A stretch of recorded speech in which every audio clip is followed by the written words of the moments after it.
Bonjour à tous, le dernier point de Demain nous appartient. Notre actualité du jour portera sur Demain nous appartient, 1591. Alexis menace de tuer Nord avec une arme à feu. Dans l'atmosphère paisible de l'installation de production de vin, Victor s'appuya contre le dossier de sa chaise, les yeux rivés attentivement sur l'écran de l'ordinateur portable de son fils. L'ordinateur restait ouvert, affichant les courriels que Timothée avait envoyés à Roxane et Georges. Victor a ressenti une anxiété particulière à la lecture de ces contenus et a décidé de confronter directement son fils. « Timothée, explique-moi ça » demanda Victor, l'inquiétude dans la voix. Son fils était assis en face, mais son expression était froide et il refusait de répondre. Timothée estime qu'il ne doit pas s'immiscer dans sa vie personnelle, mais Victor précise que l'abonnement Internet est à son nom. Il voulait s'assurer que les actions de son fils ne lui causaient pas d'ennui. À la ferme, Alex découvre que la porte de l'atelier était ouverte. Il prévient Tristan et ensemble ils s'approchent prudemment. Alexis Langlois, qui se cachait, a réalisé le danger et a commencé à s'enfuir. Au domaine viticole, Timothée explique à Victor qu'il s'est introduit dans le système informatique du commissariat pour trouver des informations sur le voleur. Roxane est leur informaticienne et il est convaincu que ses actions étaient correctes.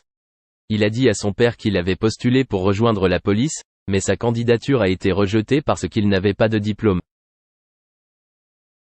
Victor n'était pas satisfait du choix de carrière de son fils et souhaitait qu'il abandonne le projet. Cependant, Timothée décide de poursuivre sa voie. Alex a appelé la police et Sarah a été emmenée au mât.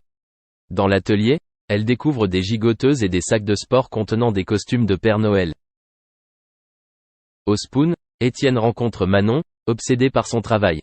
Étienne est surpris lorsque Manon lui parle d'une montre de luxe que possède le voleur violent. Cette montre a choqué Étienne car il la connaissait ainsi que son propriétaire.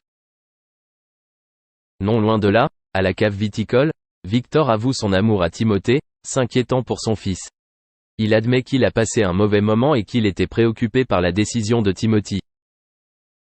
Timothée s'est contenté de rire et a continué à pirater la caméra pour retrouver le voleur avant la police.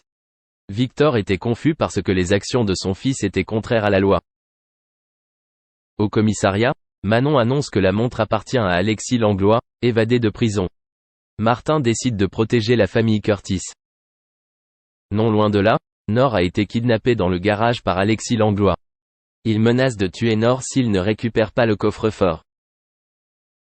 Merci d'avoir regardé et à la prochaine vidéo. N'oubliez pas de vous abonner à notre chaîne. En attendant, dites-nous ce que vous en pensez dans la section commentaires ci-dessous. Au revoir. Il y a quelques mois, Amir nous fait une belle leçon d'optimisme. Nominé aux Energy Music Awards, il est reparti comme il est venu. Sans rien. Enfin si, sa magnifique épouse l'accompagne et se dit motivée à le soutenir quoi qu'il arrive. La cérémonie s'est conclue sans trophée pour nous, c'est le jeu et je l'accepte bien sûr, mais je ne me vois absolument pas perdant, plus que jamais, il estime que ce qui compte dans la vie d'un chanté, c'est d'avoir une communauté aimante, puissante, qui se démène journellement sans relâche pour son artiste. Donc pas de trophée, c'est la vie. Mais vous la rendez tellement plus belle. Il faut dire qu'avec la pandémie, le monde de la culture a dû rebondir pour ne pas subir les dommages collatéraux de cette crise sans précédent. Pour preuve, quand on l'a convié aux Enfoirés, il s'y rend sans hésiter. Même sans la présence du public, il s'est démené pour que la soirée soit un succès. Bon, comme vous le raconte, il y a eu quelques turbulences pendant cette session. Mais l'important, c'est de participer et de récolter des fonds destinés aux caisses de les Restos du Cœur, n'est-ce pas? Aux premières heures de l'été, Amir a décidé de mettre encore un peu plus de soleil dans la vie de ses followers. Comment fait-il ce magicien de l'âme? Une seule photo suffit à créer le buzz sur les réseaux sociaux. Que s'est-il passé pour que le père de Michael suscite autant de réactions? Du reste, on ne connaît pas le visage de ce petit être. Il faut pour le préserver de la presse et des flashs des curieux. En vrai ange gardien, il profite des bons moments en sa compagnie tout en allant au bout de ses rêves. Alors, que s'est-il passé? On ne compte plus les titres de cet artiste qui nous ont fait vibrer. D'ailleurs, chanteuse et danseuse, elle a tous les talents. De qui voulons-nous parler? De l'interprète de